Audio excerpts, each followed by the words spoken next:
The quote's right at the end of the essay, so I'm just also going to read the concluding 2 sentences after the quote.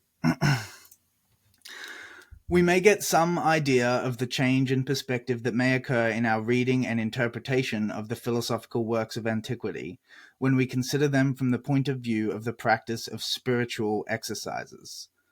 Philosophy then appears in its original aspect, not as a theoretical construct, but as a method for training people to live and to look at the world in a new way. It is an attempt to transform mankind.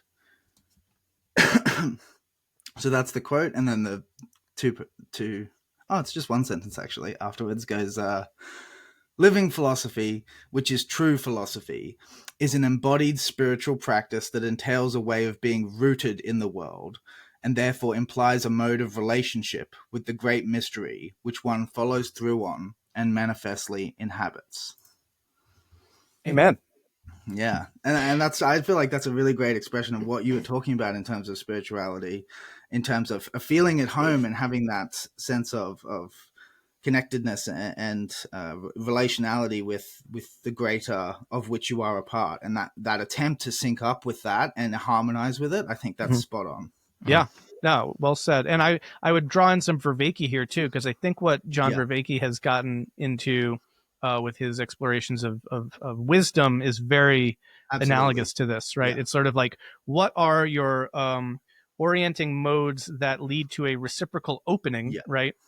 And once you start identifying the mechanics of that, you do identify the mechanics of flow, right? And you also get into awe and wonder and the things that we associate with coming into a new level of awareness of reality, of something's being disclosed or opened up to us in a new way. And this is what my book is all about in many ways, about the learning process, because I see that fundamentally as being the learning of a new, we've encountered a level of chaos that is outside of our kind of paradigm, but we're somehow syncing up with it and taking it in and seeing its utility and value.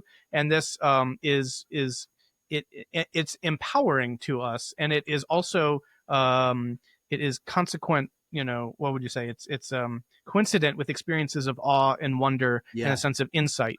And this, to me, is, I think, this deep process. Speaking of what ties us to the universe, I think this is a process that goes really all the way down. And fundamentally, or maybe most expansively, these kinds of moments of insight are also those in which we see that, in a sense, we are the universe gaining deeper insight about itself. So that's a big part of. I love it. I love it. Yeah. Yeah.